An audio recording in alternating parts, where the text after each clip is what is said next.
Good evening, everybody, and welcome to Online Prep Live with the ACT and Kaplan Test Prep. My name is Arthur, and it is my pleasure to be with you tonight. It is Thursday, December 15th, 2016. It is 7 o'clock on the East Coast and 4 o'clock in the West. The reason I want to mention that is because during the next hour and 15 minutes or so, this is a live streaming event. So you can ask questions that are occurring in real time. So, for instance, in case you were wondering, but I saw a question before, I think Isabel, you asked before, is this going to be like just watching a video and typing questions? No, this is a lesson. This is an actual sample interactive lesson that we're going to be having with all of you out there. So thank you to the almost 500 of you who have logged in tonight, and we anticipate getting a few more folks into the room in the next couple of minutes as well.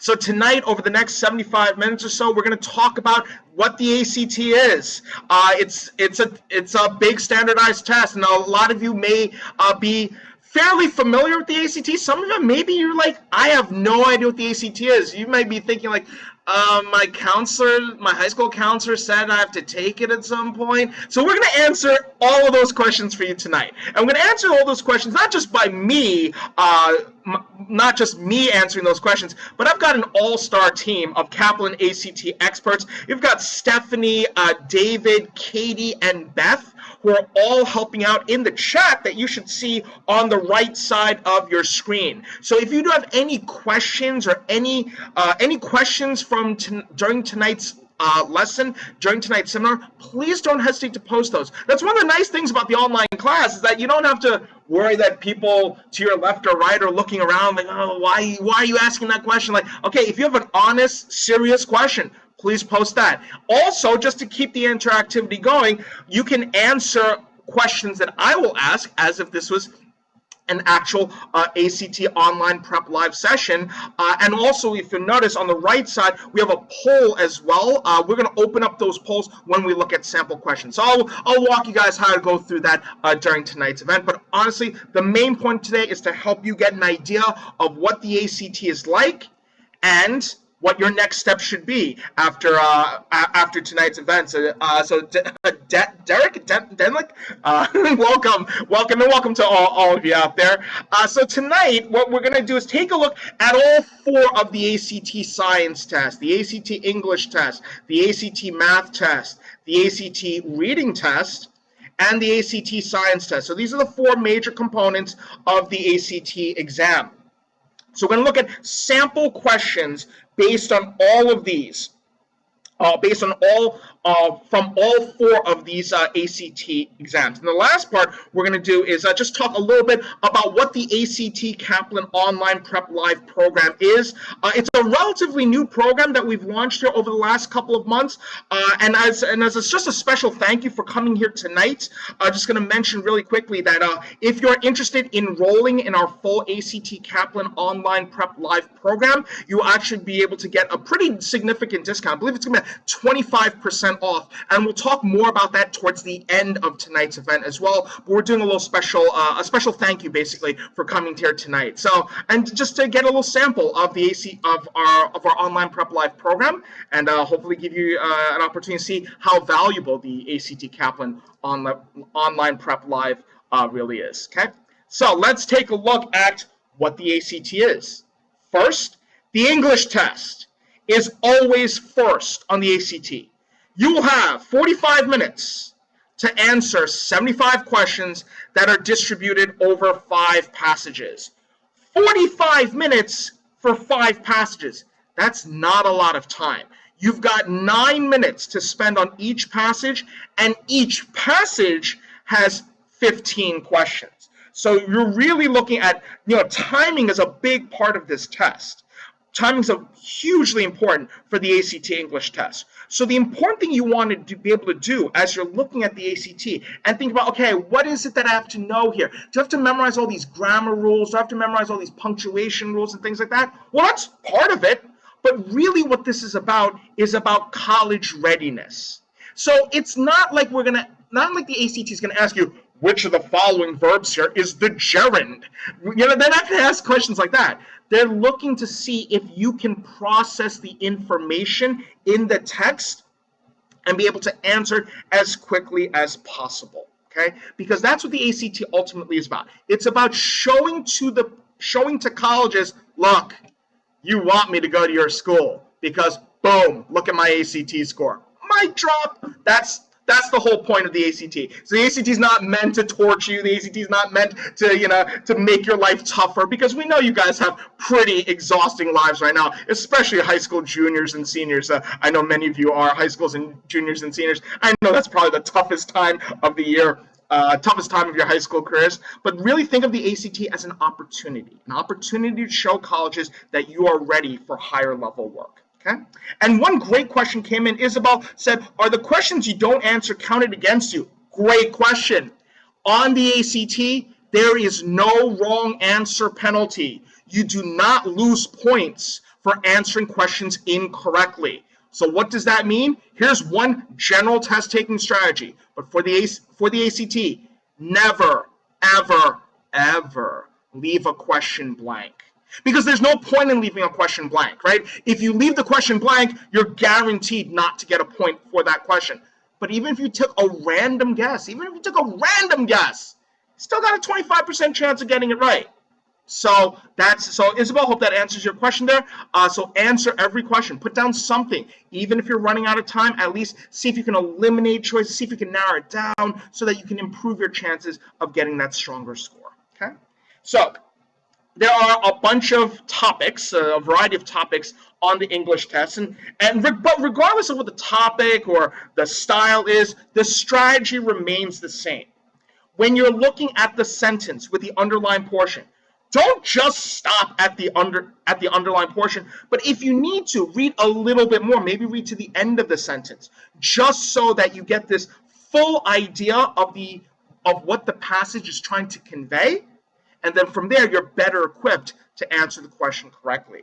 The English test includes these three categories: conventions of standard English, knowledge of language, and production of writing. We're going to take a look at a sample of a couple of these in a passage coming up right now, actually. So this is what Online Prep Live is all about: getting you prepared for all of the different types of questions. We have detailed lessons for everything that you can anticipate on test day. So one of the big topics in terms of the ACT English test is punctuation. So one quick lesson we're going to do here, a little mini lesson here, and then we're going to take a look at a sample question or two. Deals with commas. Commas are used to separate elements in a series or to modify certain things. So if you see that first example there, on the screen, my most interesting classes this year are physics, calculus, and U.S. history. Notice almost like the way you say it when you're listing out things, there's a tiny little pause, right? You probably don't say, are physics, calculus, and U.S. history. You probably don't say it like that, right? Physics, calculus, and U.S. history. Those are my most interesting classes. So you put a comma in with each of those elements in the series. And for those of you who are a little bit more grammar savvy, you might have heard of this term called the Oxford comma, which is for the purpose of the ACT needed. Like when you're listing out elements in a list, all of those commas. Exactly, Paul. Yep, the Oxford comma, which is basically setting up each part of that list. So that's the first thing. Second thing. Use a comma with some sort of coordinating conjunction to separate independent clauses. So for instance, if we didn't have the comma and the word and in this sentence, change that color. If we didn't have the comma and the word and in that sentence, you can see how these would be two separate sentences on their own. I work on Mondays. I have soccer practice on Tuesdays. These would be two separate sentences on their own. But you can use a comma and a coordinating conjunction. I don't know if you guys remember good old Schoolhouse Rock I think it was from the 80s and 90s, but I've heard a lot of my students actually refer to it these days, where there's like some song out there like conjunction, junction, then what's your function, something like that. But basically what we're saying here is that whenever you have a comma, you want to make sure that there's some sort of conjunction word to bring the two clauses together. If you don't have that conjunction, you shouldn't use the comma.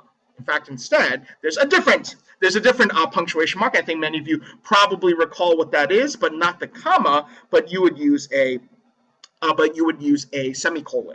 So that's another way. But we're focusing here on commas because they're a little bit more heavily tested. Okay. Abby, you asked a great question just a few moments ago. Will there ever be a question where two answer choices are the exact same, except for an Oxford comma and a regular comma? And the answer, honestly, is no.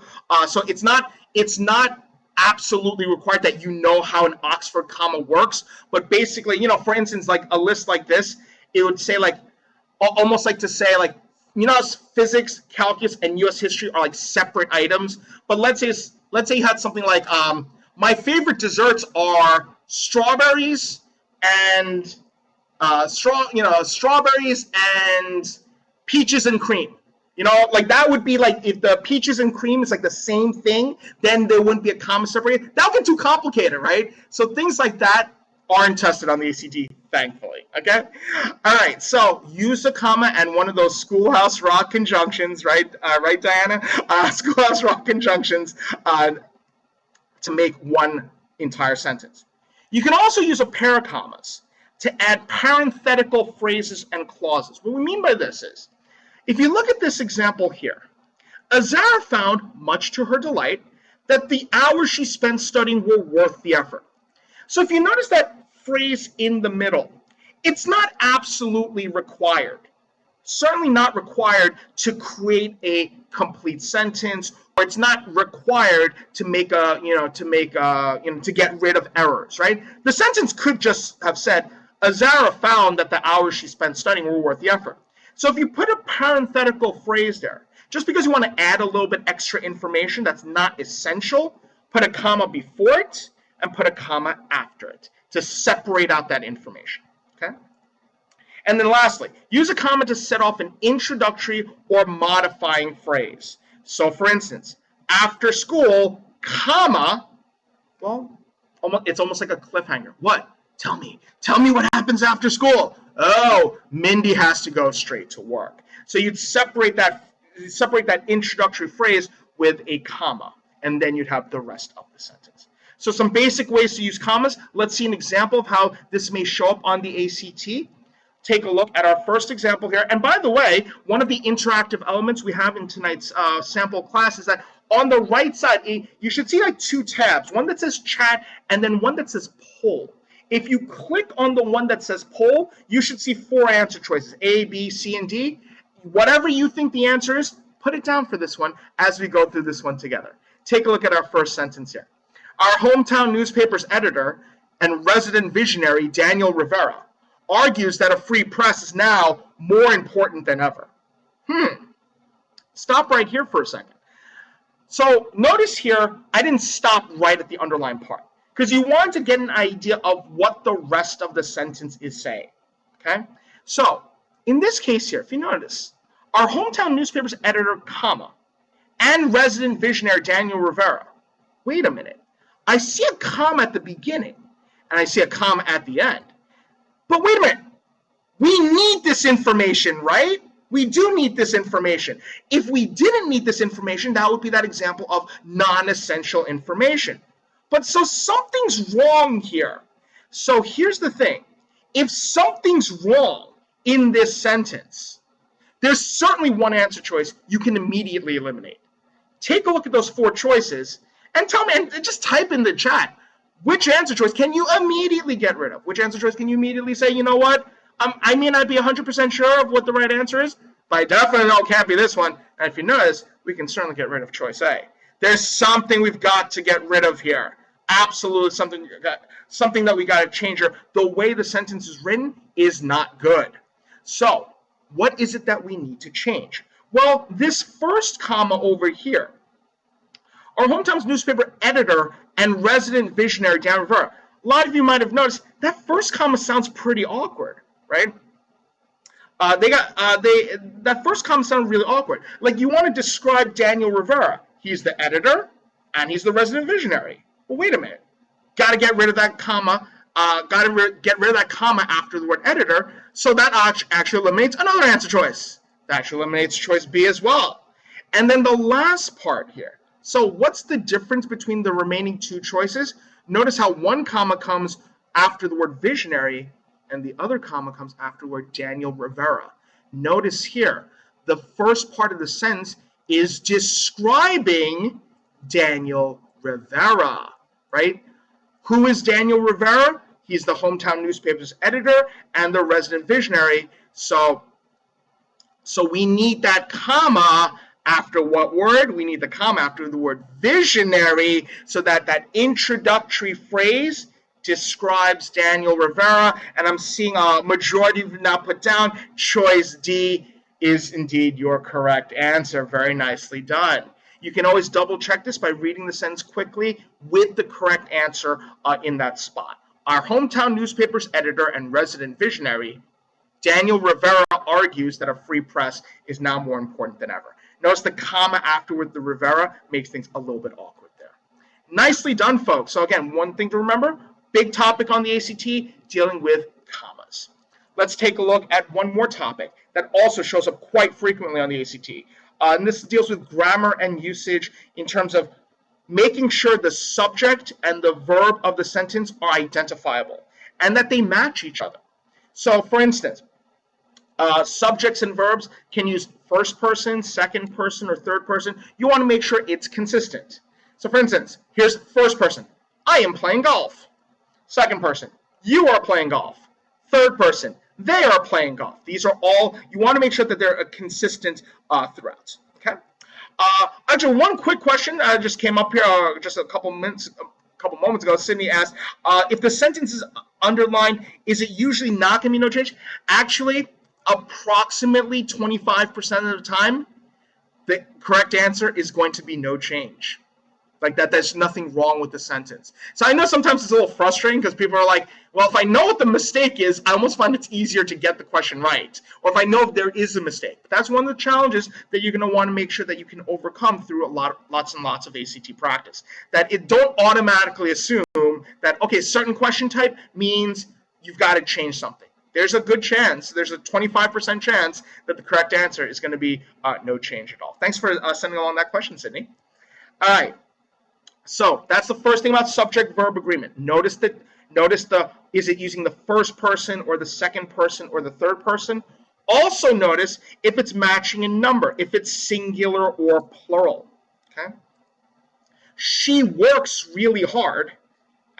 She works really hard at practice. They work really hard at practice. If you notice, this is one of the most interesting things that I've always seen is that you notice how for subjects, the singular subject, the singular verb in a sentence has a letter S at the end. The plural verb does not have an S at the end.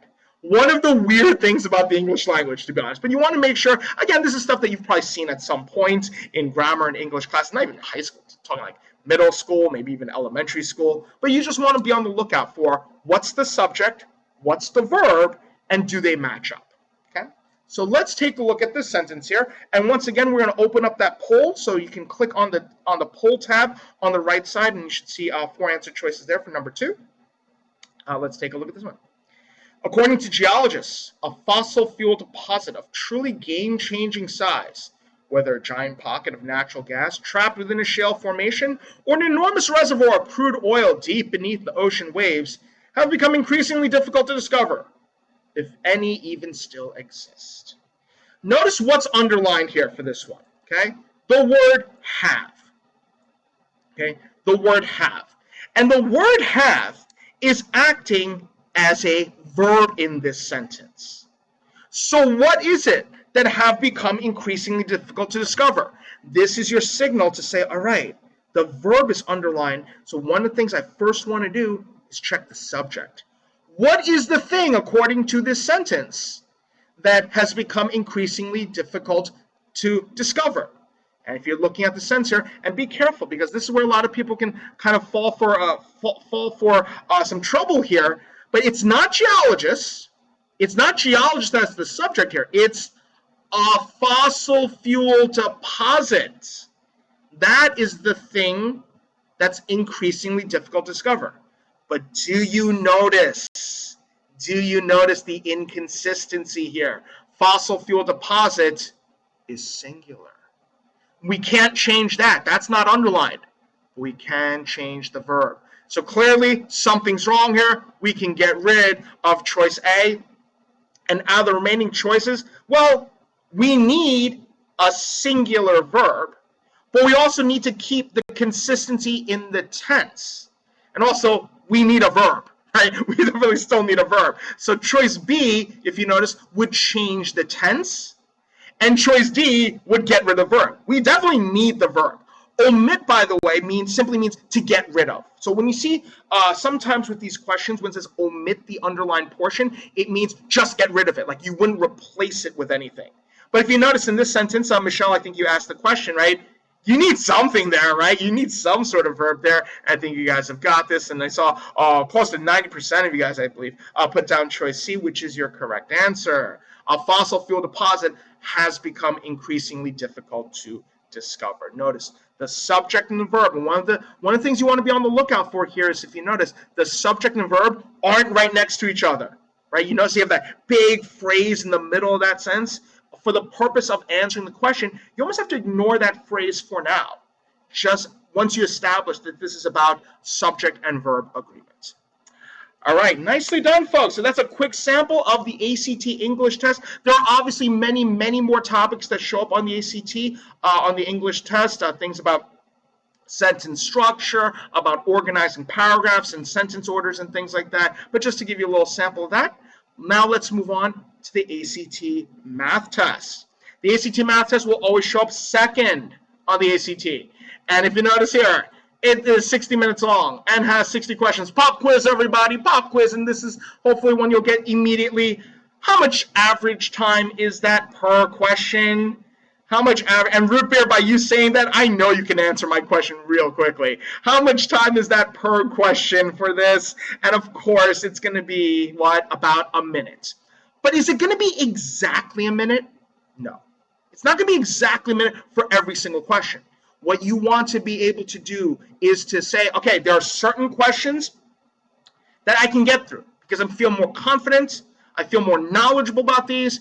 I'm going to answer those questions in like 30 seconds. Because what does that do? It saves you a little bit extra time for those harder questions. So of course, on average, it's going to be about a minute question. That also means you probably don't want to spend like 2 or 3 or 4 minutes on any one individual question. Instead, what you want to do is like balance it out. Identify the things you're good at, and if you see that list there, this is basically how the ACT reports math questions. So even right now, if there are certain topics that you're looking at, like, I'm good at that. I'm okay with geometry. Or, okay, I'm good at statistics and probability. That's great.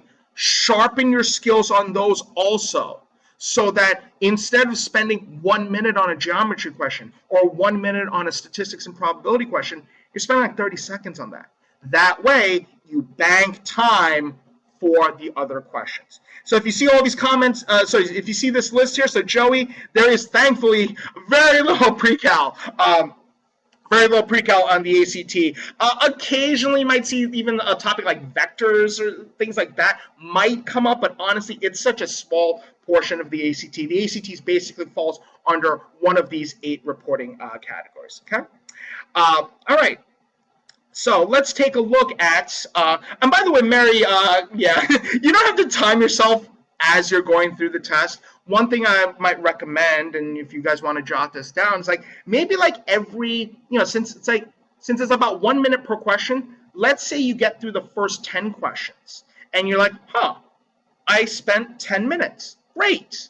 I don't want you to sit there and time yourself for every single question, Mary, right? That would be ridiculous, right? You'd be looking at your watch constantly, like every single time. You're like, I've got 52 minutes and 38 seconds left. No, you don't want to do that, of course, right? But like maybe every 10 questions or every 15 questions, you check your watch and you're just like, all right, I'm like 2 minutes behind. Okay, not a big deal. I can still catch up. Or if you're like, I've gone through 20 questions and I'm like 2 minutes ahead. Great, I can relax a little bit. That's what we mean by just timing yourself, okay? And I know, Joseph, you mentioned, Joseph, I guarantee you when I was in your position many years ago. I thought the same thing when I was studying for the ACT. Oh my gosh, geometry, algebra, really? But again, our Kaplan Online Prep Live will cover you for every single topic that you can expect to see on the ACT. So let's take a look at just a couple examples of some topics on the ACT. One, if you remember, here we go, folks. I hope I'm not going to bring back any terrible memories of high school math teachers that you've had in the past, or even junior high school math teachers. But one thing you want to remember for the ACT is good old FOIL. FOIL, if you remember, is how to create a quadratic equation by multiplying out the two binomial terms and multiplying the insides and the outsides and to get this big quadratic equation. So when you create an equation, you multiply everything out using FOIL. Okay. So for instance, x plus 2 times x minus 3. That FOIL acronym, right? That FOIL acronym, CAPS people. The FOIL acronym helps us to kind of like make sure that we cover every part of this equation. The first term's going to be the x times x, which gives you x squared. The outer terms, the x and the negative 3, will give you negative 3x, and the inner terms, 2 and x, will give you positive 2x. If you combine those outer and inner terms, you get negative x. And then the last terms, positive 2 and negative 3, when you multiply those together, you've got your negative 6. So there's your quadratic when you multiply out those two terms. Yep, good old aluminum foil. We should get some sort of like a partnership deal with like some aluminum foil company regarding this. To factor a quadratic equation, this is sort of like the reverse. This is sort of the opposite. Like if you had a quadratic and you want to figure out what the factors were, you would use reverse FOIL. So here's an example of this. Let's say you had a quadratic that said x squared plus 5x plus 6 is equal to 0. What are the factors here? Well, you start off by, the first thing you do is this. And this is the easy part, right? But you can type into the chat. What two things do you multiply together to get x squared? What would I multiply?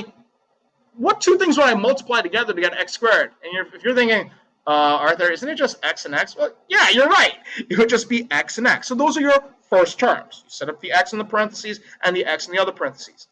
And then to figure out what the other numbers are, this is what you always want to ask yourself. What two numbers add up together to get the middle number and multiply together to get the last number? What two numbers add together to get the middle number and multiply together to get the last number? I think you guys have got this. X plus 3 times x plus 2. Good. So positive 3 and positive 2 would give you the middle and the last terms. So there are your factors for this quadratic equation. Nicely done. So that's all you have to do to use reverse FOIL. To be able to factor this, see what numbers add up to the middle number and multiply together to get you the last number. Keegan, thanks for the kind words. I'm trying. Honestly, I know it'd be hard to kind of like sit through this if it was boring. So I'm going to try to make things interesting. I hope it's helping a little bit by your kind words. I'm going to assume it is. Take a look at number 3. So number 3 is an interesting question because, well, immediately the thing that people notice is this whole thing about the quadratic equation. And of course, if you're like really aiming for a high score, you're like, oh, I know this. I got to make that quadratic equation thing, right? But before you do that, just always ask yourself, what is this question asking for? So if you notice here, the correct answer isn't the factoring or even the foiling, the reverse foiling. What's the question here? The question here is the sum of the two solutions. That's going to come into play in just a little bit. Again, the poll is open, so if you click on the poll tab on the right side, you can put down the answer that you think you have for this. One side note, math questions on the ACT have 5 answer choices, and all other questions on the ACT have 4 answer choices. Okay? So, first thing we ought to do, oh, Savannah, you mentioned quadratic formula. I think there was also a Schoolhouse Rock video about that, right? The quadratic formula. It was like the Pop Goes the Weasel song, I think, from a long time ago. But if you can avoid using the quadratic formula, here's an example of that. Well, we got to if we're trying to factor this, if we want to avoid using the quadratic formula, well, let's try to break this up. Same thing, same deal as before. We're going to set this up with two factors. Oops, with two factors. You might have seen that. I apologize. So the two factors that you're going to set up, again, the easy part is the x and the x, right? So that's going to be x squared. Now, here's what I want you to type into the chat. What two numbers add up to the middle number and multiply to the last number? The last number here, and this is where we want to be careful, the last number here is negative 56.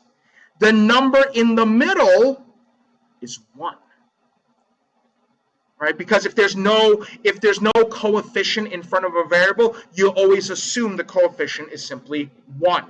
So what two numbers, if you add them together, get you positive 1, and if you multiply them together, get you negative 56?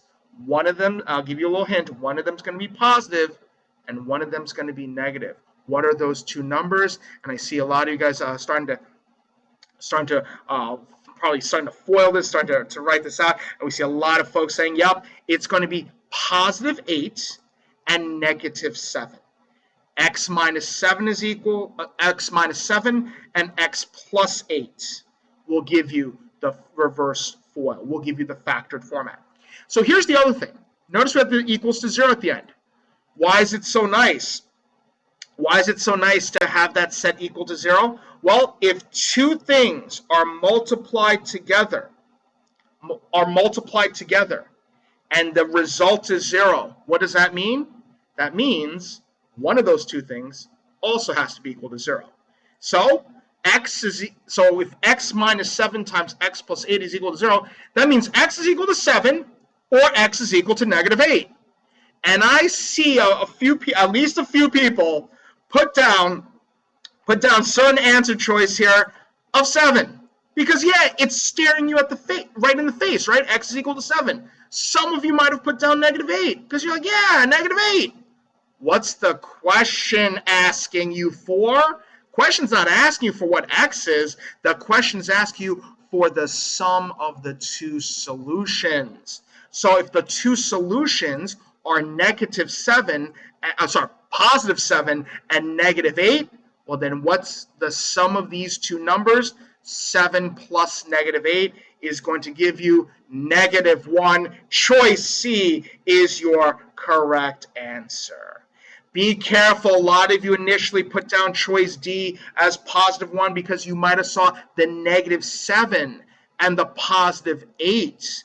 And you were thinking, oh, what is it? It's just an 8 minus 7? That's the misleading answer choice a little bit. So that was a little bit trickier. You want to be careful, though, to first solve for what x is, and then remember to add up those two x's together. See, that was a difficult question, and this would be something that's a little bit that you'll just want to make sure you review a little bit more in terms of factoring, higher level equations, second degree math equations. A big topic, but one that can really help you gain more and more points on test day. Okay, big topic, and we're in such a big topic that we're only honestly have time just to go through a little part of it, and that deals with triangles, or deals with geometry, and particularly about triangles, which is one of the more commonly tested geometric figures. If you've done higher level geometry, you might remember doing a lot of like proof writing in high school. I know when I was in high school, again, a long time ago, I had to write out these proofs, like, how do you know these two triangles are congruent? Well, these two sides are the same, and this angle is the same as this one. So therefore, you can use the geometry postulate of weird theorems that I'm never going to learn again. And that's mostly what I remember about geometry, to be honest, in high school. Give me a quick note in the chat if that sounds familiar, right? Lots of proof writing, lots of like, okay, side, or angle, side, angle, or all that stuff, right? But thankfully, yeah, 1551, you know exactly what you feel my pain. I feel your pain as well, Joshua. But thankfully on the ACT, there's none of that proof writing. There's none of that actual proof writing that you need to do. But you do want to remember a couple of basic concepts about geometric figures. For instance, the most basic of them all is that in a triangle, you've got three sides, and the angles in a triangle always, always, always add up to 180 degrees. If they do not add up to 180 degrees, well, guess what? It's not a triangle. So the area of a triangle is found by multiplying the base by the height and dividing by 2. Or the quick handy-dandy formula, A is equal to 1/2 times the base times the height. Okay? And then for all right triangles and only right triangles, you might remember good old Pythagorean theorem. A squared plus B squared is equal to C squared. C, if you remember, is the hypotenuse, and A and B are the legs of the triangle. Okay. Always be on the lookout for those 3, 4, 5 triangles, those 5, 12, 13 special right triangles, because that can be a shortcut for the Pythagorean theorem. Let's take a look at an example of a practice ACT question. Take a look at number 4. Again, we're going to open up that poll. If you have the right answer for this one, take a look at this one. What's the degree measure of the smallest interior angle of triangle DEF below? Okay. So we got this triangle DEF, and what do we know? Since the question is asking us for the smallest interior angle, well, we got to know something about those angles. And here they tell us. Angle D over here, 4x plus 16. Angle E over here, x plus 2. And angle F over here, 2x plus 15. Great. Well, how are these three angles related to each other? Remember, for any triangle, all three angles must add up to 180 degrees. So what do we do here? We can just set up our little equation here. X plus 2, 2x plus 15, 4x plus 16 is equal to 180. And then from here, if you remember, going back to the good old school algebra skills, we're going to add up those common terms, or those like terms. And we've got the x, 2x, and the 4x, which gives us 6x. The 2, the 15, and the 16, we're going to add those up, and that gives us 33. So we got, x, 2x, and 4x gives us 7x, so it adds up to 180 degrees, absolutely, right? Absolutely, so we got 7x plus 33 is equal to 180. We subtract 33 on both sides, kicking it old school, and we divide both sides by 7, kicking it old school, and x is equal to 21. And look at that, 21 is one of the answer choices. But wait a minute, are we done? What's the question asking you for? What's the question asking for? It's asking you not for x, but for the smallest interior angle. So here's the difference between someone who's not prepared for the ACT and someone who is prepared for the ACT. X is equal to 21, but we want to take a look at that triangle one more time. Now, a lot of people might also say, oh, okay, Arthur, I get it. Now x is 21, I got to plug in 21 here, and I got to plug in 21 here, and I got to plug in 21 over here, right? I get it. But wait a minute. Wait a minute. Do we have to plug it into all three of these? The question only asks us not for all of the angles, but for the smallest angle. How do you know which one's the smallest? Well, let's look at those variables. Well, if we have a 1x and a 2x and a 4x, and all those other numbers are just being added on, well, we probably can get a pretty good idea of which of these angles is smallest. It's going to be this angle over here, the x plus 2. So that's the only one we care about. We're not going to go through all of the math here. Instead, we got one angle. Here's all the math we're going to do at this point. What's 21 plus 2? It's B for boom, 23 as your correct answer. I was worried that a lot of people would fall for that when I yelled out x is equal to 21 and people went to choice A. But again, be careful. Read the question. Read the question carefully. It's the difference between someone who knows the topics, but then they get frustrated because they're like, why did I get this wrong? And there's someone who is reading the question carefully and says, I'm going to get this one right. And that might be another point towards your ACT math score. Very nice work, folks. So that's a quick sample of the ACT math test. Polly, thank you for the kind words. Appreciate it. Yep, B for boom. B for boom, Christy. Every time from this point on, every time you study for the ACT, if the correct answer is B, Say B for boom. And hopefully that's a little motivating for you. All right, let's take a look at our third part of the ACT reading test. 35 minutes long, 40 questions distributed over 4 passages. So that means for every passage, there are 10 questions. You have just over 8 minutes to spend on each passage and 10 questions.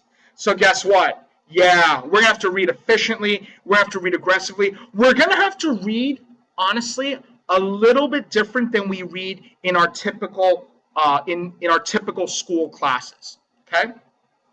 So the reading test will have passages that come from social studies, humanities, natural sciences, and literary narratives. Okay, so literary narratives basically referring to like books, prose fiction, things like that. Okay, so no matter what the no matter what the type of passage it is, you still use the same reading techniques. We're going to practice this on a passage in just a moment. ACT reading, though, is all about these 4 things. 1, just think about what the main idea of the passage is. Think about the most important details. Not every single detail, but the most important ones. Think about the inferences you can make based on written text. Inference is basically saying, based on the information that's given, what do I know for sure? Because that's the difference between someone who just reads, reads just to memorize stuff, and someone who reads for understanding. You want to be able to read for understanding. And we're going to make this a little bit simpler, Chris. So I know for a lot of people, the ACT reading test, they feel is the worst of it. But honestly, I've seen a lot of people improve on ACT reading just by practicing the better way, the more efficient way to read through a passage. Okay? So we have a lot of online lessons through our ACT Kaplan Online Prep Live program. We're going to take a look at one passage here, but basically we have lessons that cover all the different passages and all the different question types as well. And Julia, great question. Is it a good idea to read the questions before you read the passage? Now, if on the ACT you had really short passages and like one question, well then yeah, honestly, I would say just read the question first. But what we strongly recommend is that you read the passage first, because if you read the questions first and you've got like 10, remember there are 10 questions for every passage. Are you gonna be like, all right, question number 1 is about line 5 to 6. Question number 2 is about paragraph 3. Question number 3 is about paragraph 4 and 5. Paragraph, you know, like it's almost gonna feel random. So that's why we would avoid reading questions first, because then it makes our brains a little bit scattered when we're trying to actually read the passage itself. So instead, read the passage first, then go to the questions. Surely hope that answers your great question, and let us know if you need any further clarification. Okay. All right. So big thing to know when you're reading for the ACT is how to distill a passage to its main points. If you can note the topic, the purpose, and the main idea while reading the passage itself, then you will be prepared to answer questions. You're not expected to memorize every single thing in the passage, and you don't have to, because remember, when you get to the questions, you can always look back at the passage. Think of the ACT reading as an open book test.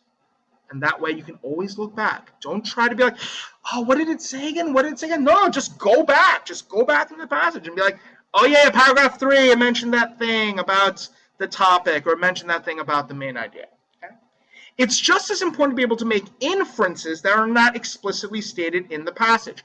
As an example, here's a quick inference. Okay?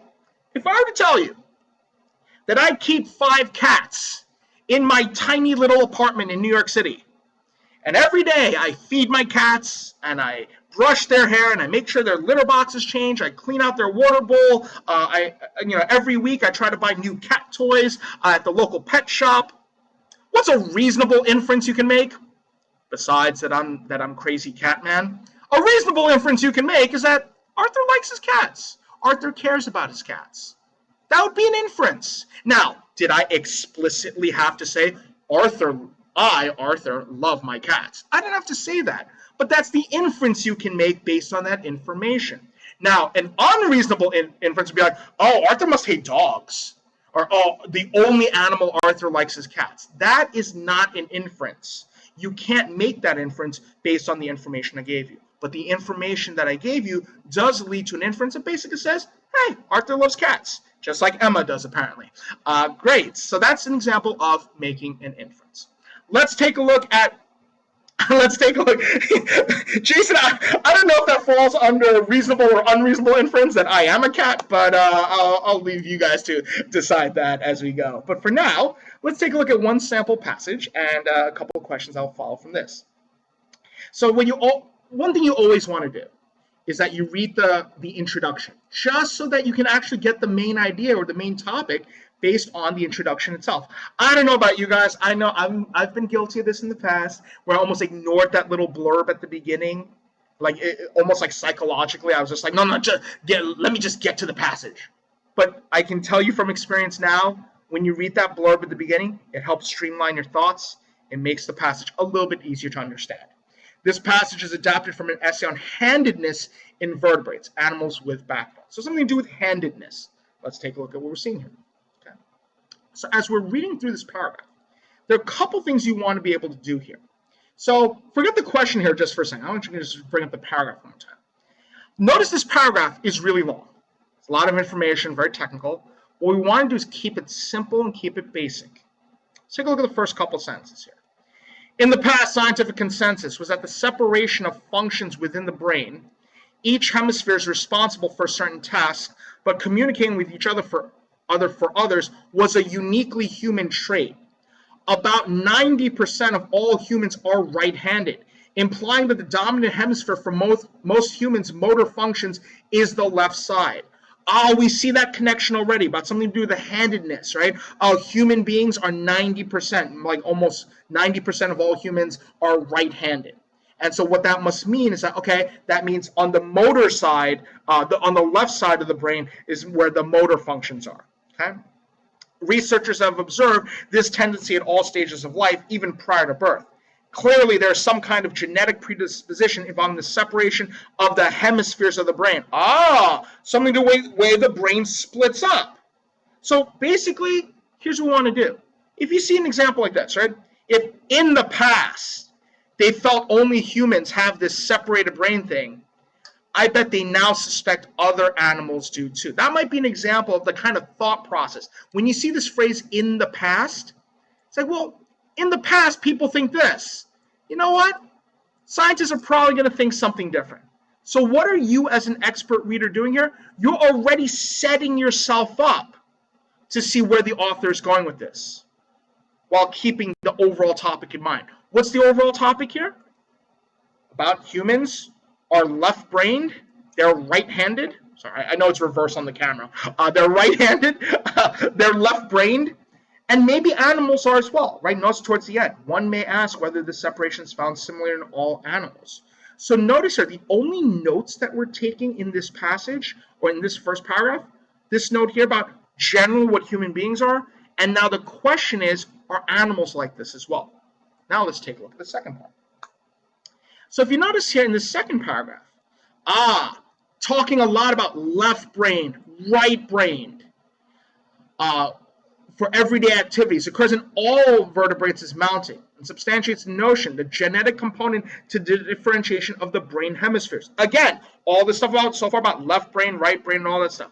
However, and this is a big key word here, no animal has shown extreme preference as humans. So it seems like other animals are also maybe a little bit more likely to be left-brained, but human beings seem to be more left-brained, right? This disparity is probably due to a combination of factors.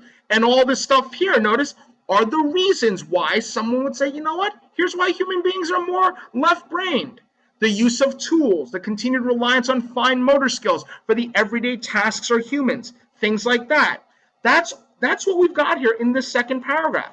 The main point here is to say, yeah, there's a lot of evidence that's saying that, yeah, people, vertebrates are generally a little bit more left-brained than right-brained, but humans are more right-handed. Why? Not just because of their genes, but because like society has like made them more right-handed.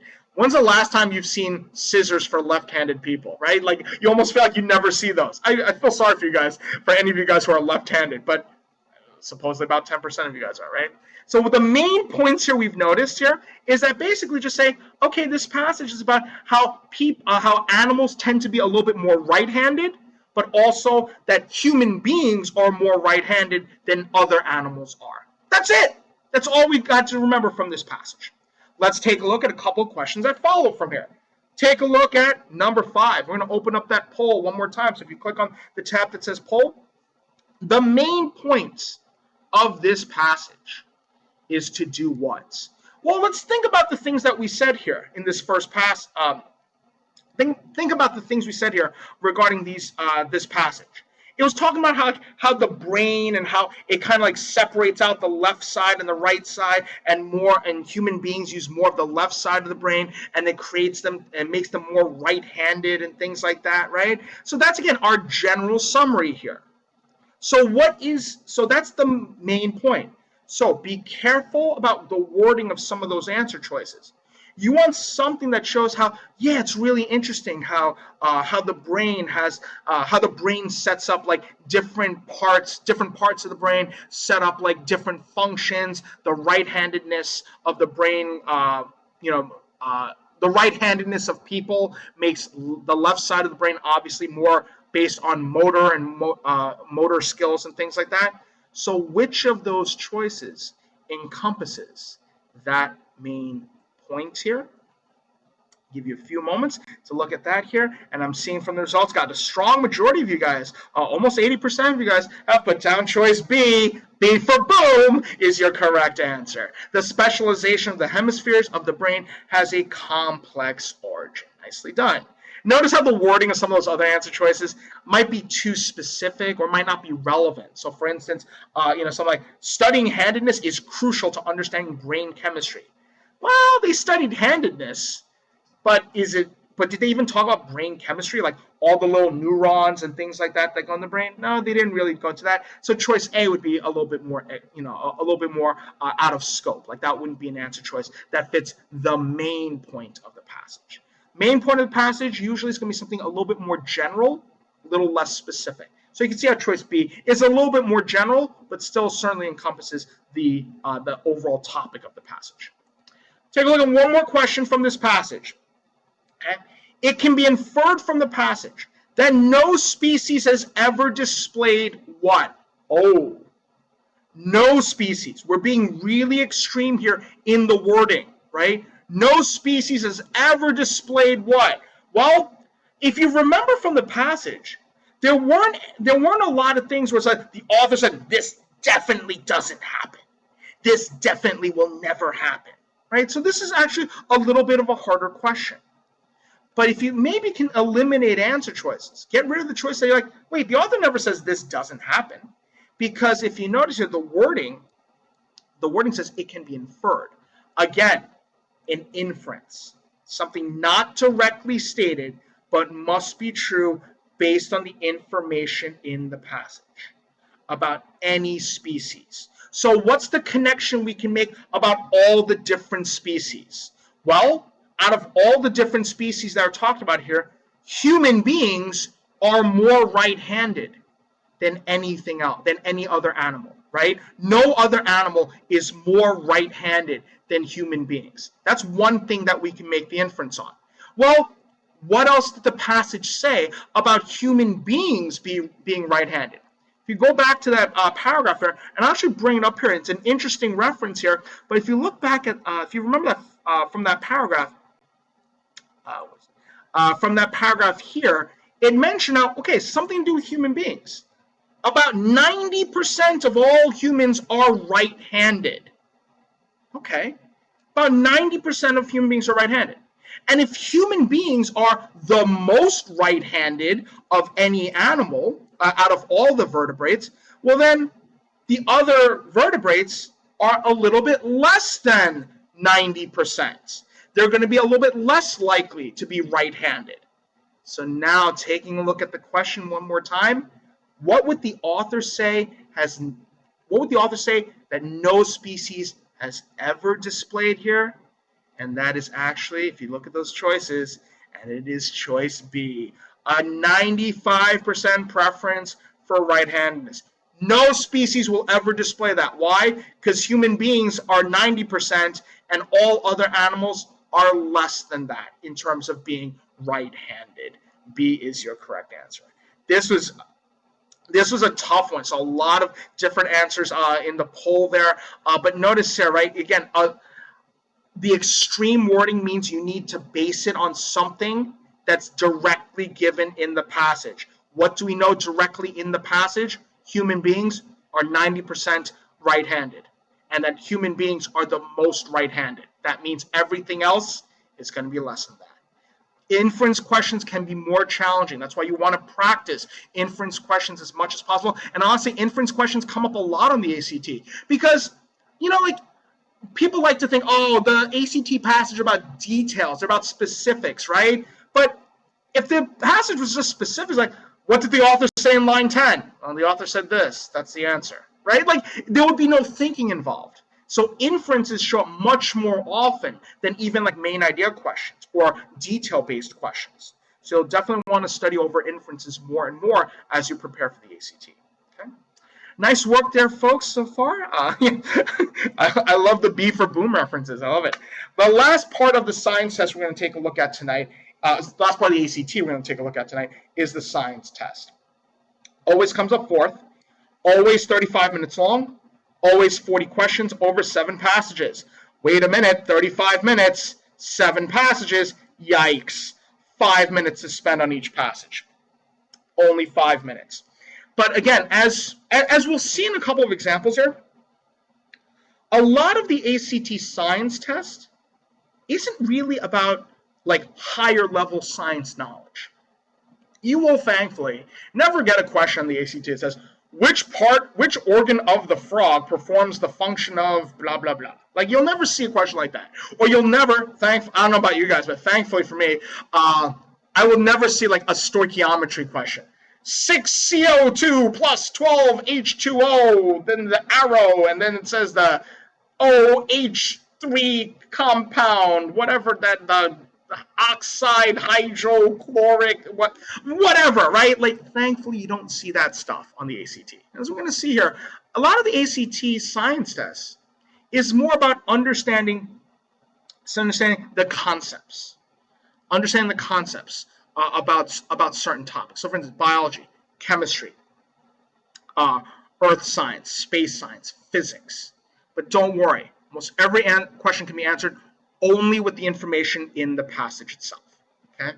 So ACT Science will test you on how well you can do a couple things. One, identify the purpose, method, and results of an experiment. Secondly, scan and interpret figures, charts, tables, graphs, things like that. And then thirdly, apply scientific reasoning. If you remember from like the first time you took a high school level science class, like biology, I'm guessing for a lot of you, it was probably biology, and you had to learn like the scientific method, right? The whole thing about like the control and the variables, the independent variable and the dependent variable, that sort of stuff. That's really what the ACT science test is about. It's not about pure science knowledge. It's about thinking like a scientist. If you are a scientist doing this experiment, what would you try to show? What would you try to understand? And I see, I think Ryan Grace, that's a great point that you made there, right? That you've heard it's a bit of graphs and you interpret them. Interpreting graphs, interpreting tables, interpreting charts is a big part of the ACT science test, absolutely, okay? So we have detailed lessons for every one of the skills that will show up on the ACT science test in our ACT Kaplan online prep live program. So a couple things we want to take a look at, and since you did mention it before, Ryan, we're going to take a look specifically about the types of questions that deal specifically with charts, graphs, understanding scientific information. Okay, the variables of a chart are what we can change, right? And if you remember, again, this is actually a little bit of like very old school science stuff, right? X-axis, independent variable, y-axis is dependent variable, and overall the graph is showing some sort of relationship, like the more x changes, something changes about y. X is the thing that we control, Y is the result based on how we change X. So that's why we say the X to Y relationship, not the Y to X relationship, but the X to Y relationship. So that's a quick thing about variables. And secondly, units. The units show how quickly each variable changes. And this is also where you want to be careful when you see those questions. Again, going back to what you said earlier about Ryan, about when you see graphs, when you see like line graphs, bar graphs, things like that, take note of the units. Take note of like the little marks, like on a graph or on a table or a chart. Like how much, like one bar equals this or one line equals this. Like just take a quick note of that. And also the trend.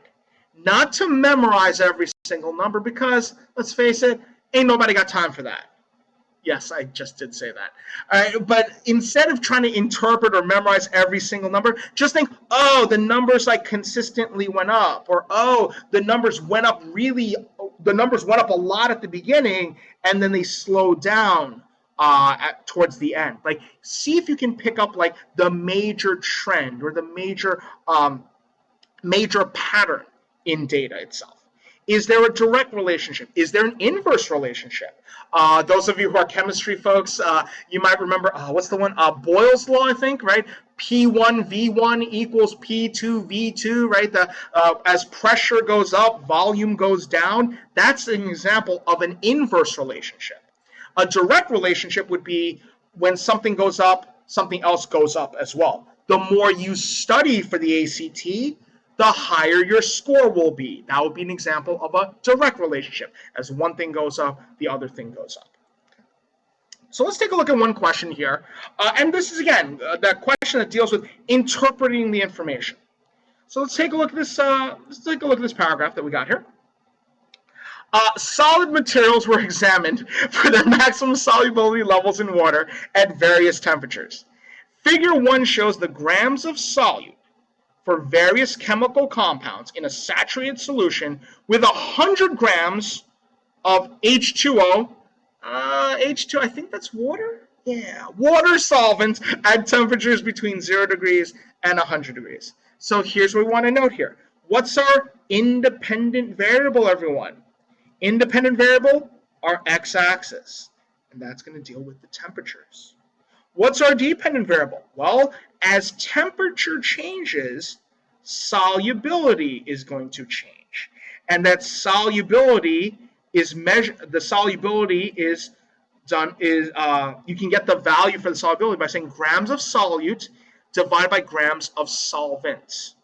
And really quickly, just type into the chat for me, please. What is the solvent again in this case? Just to double check here, just to make sure that we're on the right track here. If you notice, the y-axis actually gives us a little bit of a fraction here. Grams of solute over water, 100 grams of water. Okay, so that's our solubility. And as root beer, which is actually one of my favorite drinks, mentioned, lots of different lines, right? So this line represents sugar, and this one represents KNO3. Potassium nitroxide something, right? And then we've got sodium nitroxide, something like that, right? And you get the idea, right? Again, we don't care what these actual chemicals are. We just care that, look, they're giving us a whole bunch of chemicals here. And you notice, for the most part, what's the trend? What you notice is the major trend here. For most, not all of them, but for most of them, as temperature goes up, what do you notice happens to solubility? Type into chat.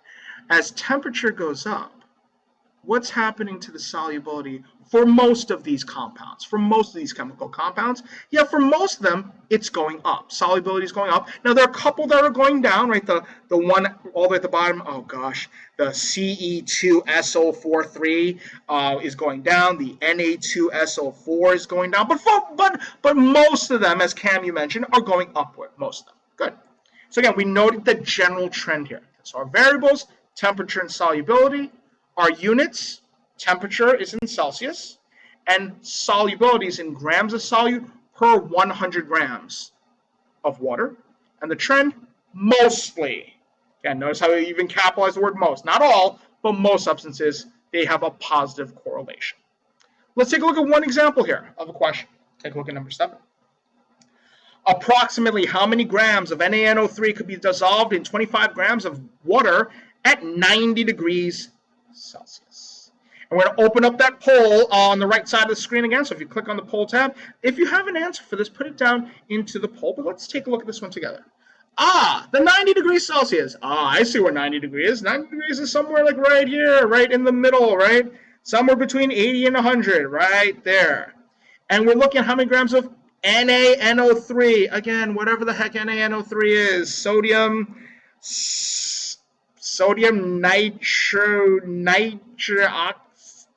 trioxide, whatever it is. The NaNO3 is over here. The NaNO3 is over here. And the NaNO3 is this line. So I'm going to basically kind of like draw this line here just to highlight it a little bit. And there it is. It looks right here. Right? That's the dot. 90 degrees for the NaNO3. And I see, 90 degrees for the NaNO3, it looks like it's actually going right at that 160 mark, right? Like right there, 160. But wait a minute. Do you notice the one thing here? I see a lot of people initially put down choice D because, 160, I'm done, right? What does the question say? The question says what about the solubility? How many grams could be dissolved in 25 grams of water? Exactly, it's 25 grams of water rather than 100 grams of water. So wait a minute. If the solubility is 160, when you have 100 grams of water, what would the solubility be at 25 grams of water? And again, one more time, everybody, B for boom is your correct answer. Boom! Watch those ACT scores explode up and up and up by noticing those little things there. Because you can see, again, sometimes we get too comfortable, which is saying, I'm just going to read the chart. And read the chart. Here's the number, here's the number, here's the number. 160, I'm done. But the people who do best on the ACT are the ones who are prepared for every single question type and every single way to interpret the information there. Nice job, everybody. All right. That's our quick lesson regarding the ACT. Now, really quickly before we wrap up, and we'll still keep the chat open, so if you do have any other questions, but just talk a little bit about the what you saw tonight, which is basically a sample of our ACT Kaplan Online Prep Live program, which is an exclusive program that's done in partnership with the official ACT. So with our ACT Kaplan Online Prep Live program, you get access to official ACT practice. So these are official ACT practice questions, practice tests, and also live instruction. So we do this live, and we do online prep live almost every weeknight and a lot of weekends as well. So we have classes going on pretty much every day of the week.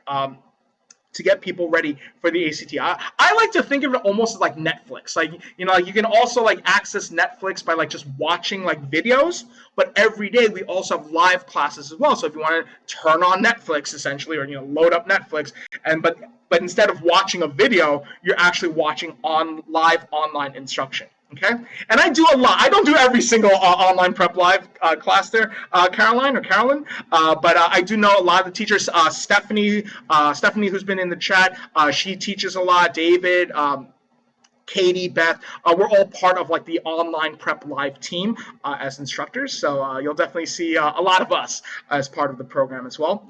One of the also great things about the online prep live programs is give you personalized study plans. Basically, we all know that, like, okay, there are different ways to get the scores that we want, right? Like, let's say two of you want, a 30 for your ACT score.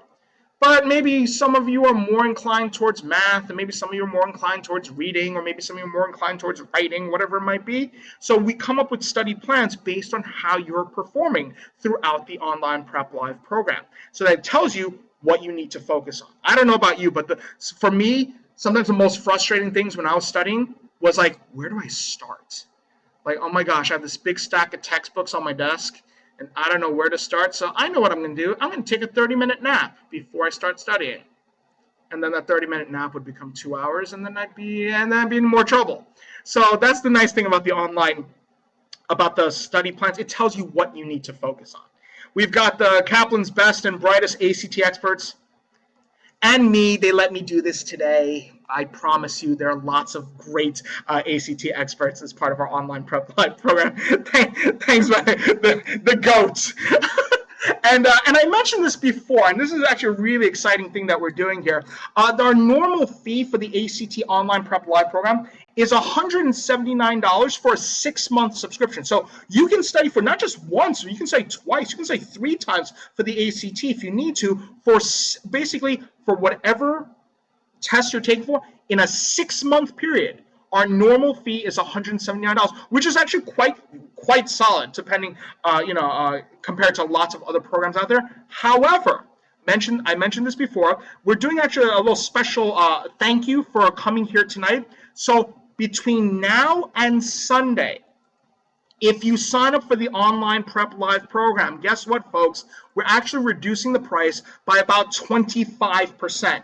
The new price, again, just for between now and Sunday, is actually going to be just $133.99. Okay, so it's actually a really great deal that we're doing right now. This is actually the lowest price point that I've ever seen our Online Prep Live program have. This is much lower than our normal price. This is the lowest we've ever had it, and we're just doing it for this weekend because we also know that a lot of you guys are probably going to be thinking like, all right, I've got winter break coming. Maybe this is a good time to study for the ACT. So we certainly want to help you guys out if you really want to make a good investment in terms of your studying for the ACT. And if you are eligible for a fee waiver from the ACT, if you're taking the ACT for free based on financial need, then you can also get Online Prep Live for free as well. Okay. Also, in terms of our ACT Online Prep Live program, over 2,400 practice questions for the ACT, 2 full tests, and 4 what we call short form tests. Short form tests are shortened versions of full ACT practice because, again, maybe you don't have 3 hours or 3.5 hours for a full practice test, but you want to get a little bit of ACT studying in. That's where those short form tests are really helpful. And you also get 450 ACT digital flashcards as part of your course.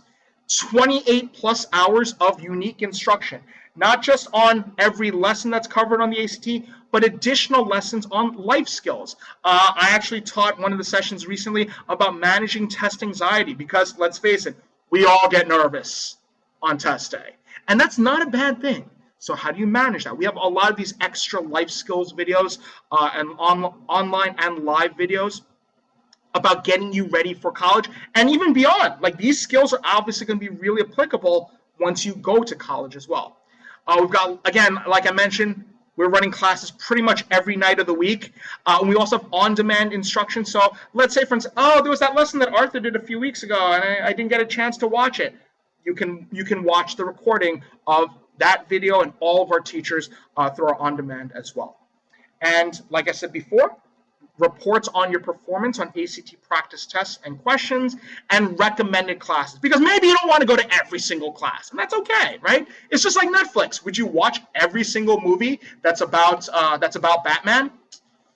Maybe not every single movie. I might watch almost every single movie about Batman, except for the one with Arnold Schwarzenegger as Mr. Freeze, because that one was just weird. But you get the idea, right? You're not going to watch every single movie out there. Same thing here. You may not watch every single Online Prep Live session, but we can certainly recommend the classes that you should go to because those are the ones that are going to help increase your score the most.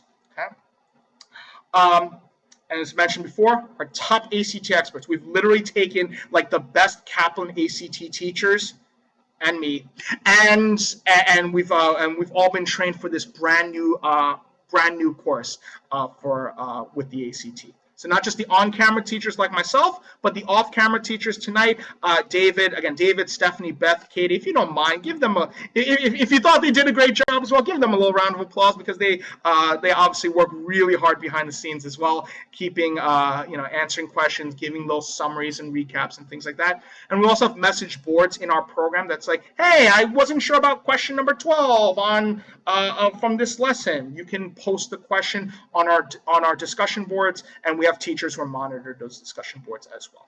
Okay, and then so here's how you sign up for this program if you're interested. You go to the ACT website, act.org. Okay, so you go to the act.org website, and then you basically, when you register for the ACT, you can add on the ACT Kaplan Online Prep Live program. Okay, so you'd click on that, and that would add on not just your ACT registration, but the fee for the ACT Kaplan Online Prep Live program. Okay, and if you're already registered for the ACT, obviously you can still purchase the Online Prep Live program without registering for a new test. So there is a screen where you can just click on just adding Online Prep Live. And again, normal price is $179, but with the 25% discount, it works out to $133.99. So again, a special offer that we're doing over this weekend. This offer, I believe, expires end of day Sunday. So take some time over the weekend if you need to, but definitely lock it in by Sunday so you can take advantage of the lower price. Okay. And with that, Online Prep Live, check out the website, act.org. If you need any more information about that, you click on the Order Now button, and that'll basically open up all the resources that you have to master the ACT. And who knows, maybe we'll see you in our sessions in the very near future. In fact, our next ACT Online Prep Live session, if you are interested, is actually not tomorrow, because tomorrow's Friday, and Friday night's a night to relax and just hang out and just chill. But if you are interested in enrolling in Online Prep Live, then I can fully recommend Saturday afternoon at 12 noon. One of our great ACT experts, Boris Dvorkin, will be leading lessons on the ACT Science test and the ACT English test. And then we've got ACT Online Prep Live sessions Saturdays over the weekend and into next week as well. And I'll be teaching some of the ACT Online Prep Live sessions, I believe, in the first week of January as well. Again, check out act.org if you are interested in signing up. Again, take advantage of that lower price over the weekend. And who knows, maybe we'll see you in a class very soon. On behalf of the entire team here at Kaplan, on behalf of David, Stephanie, Beth, and Katie, my name is Arthur. It's been my pleasure to be with you all this evening. I want to wish you all the very best of luck as you continue to study for the ACT on the road to college admissions. #GetReadyToACT. Take care, everyone. Have a great night. Bye.